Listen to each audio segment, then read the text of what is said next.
Hello, good morning. Nandito po ako sa Teachersville ngayon, sa Teachers Village. So, yan po yung Marcos Highway na po yan. Highway na yan mismo. Highway yan.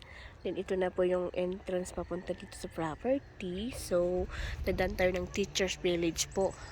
Going to property. So, yan po. Yung may 217 square meter dyan sa phase 1.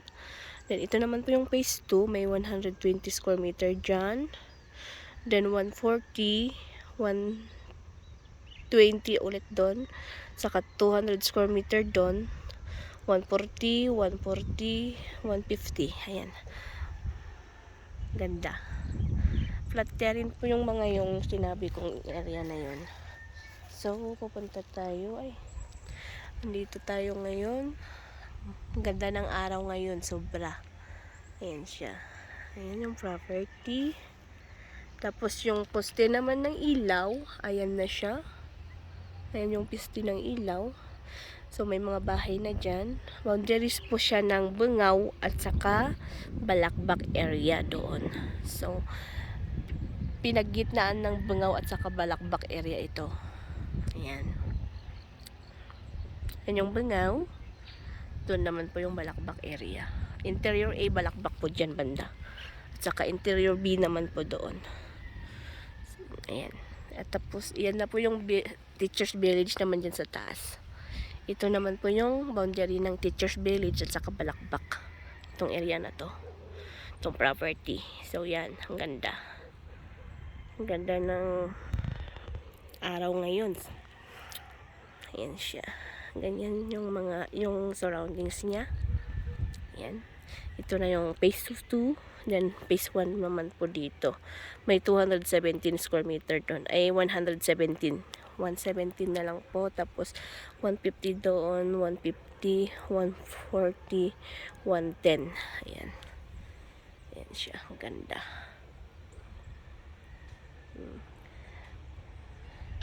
Bestseller po namin tong Teachers Village. Kaya madali siyang maubos. Kaya yan po. Dito naman po yung phase 2. Ganda sobra. Flat terrain siya. 100% flat terrain tong Teachers Bill namin. Kaya maganda po siya. Ayan. Ayan po siya. Kung nakikita nyo yung property. Ayan. Ang ganda. 100% flat. Tapos may overlooking naman po siya ng Santo Tomas doon.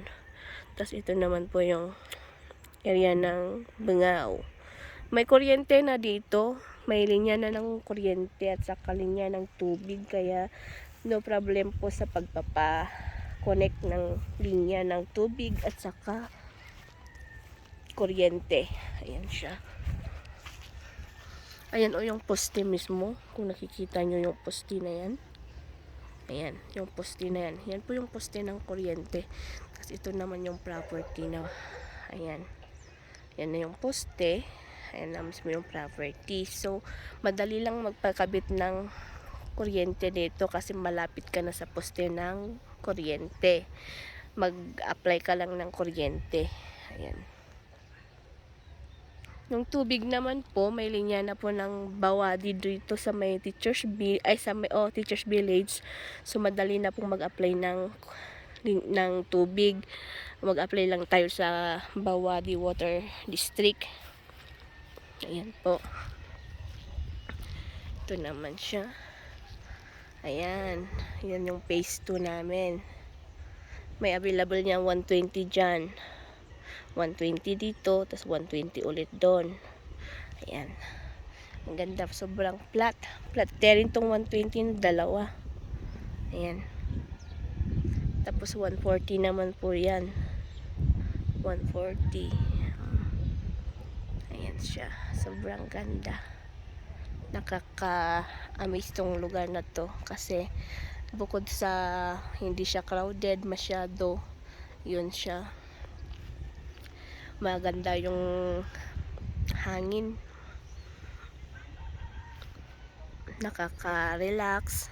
Saka nakaka-refresh po ng mind. Ayan. Sobrang ganda po niya. Ayan.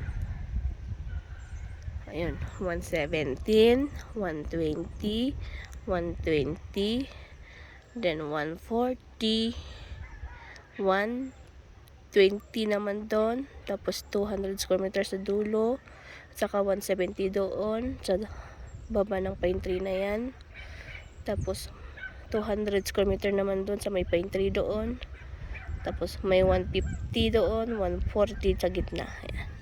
Ang ganda. Sa may pine tree lahat yung mga sinabi kong available. Ayan. Ang ganda. Grabe, nakakamiss yung lugar. Tapos hindi siya crowded kaya maganda siya. Ayan.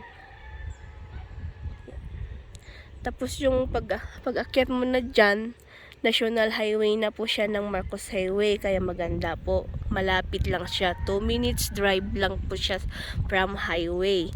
Kaya maganda siyang bumili dito kasi malapit ka na sa groceries, malapit ka na sa talipapa, gas station, tapos sa mga bangko po, malapit ka dito. Wala ka nang problema, hindi ka na pupunta ng town para mag-withdraw kasi may pag-withdraw na ng BDO at saka yung landmark ay land bank.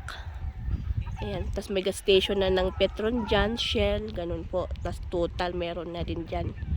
Kaya parang city na rin yung Marcos Highway na to, yung dito, malapit lang dito sa Teachersville. Ayan. Thank you po and God bless. Sana po magustuhan nyo tong video na to kasi sobrang nakaka-amaze talaga guys. Yan. Thank you po and God bless.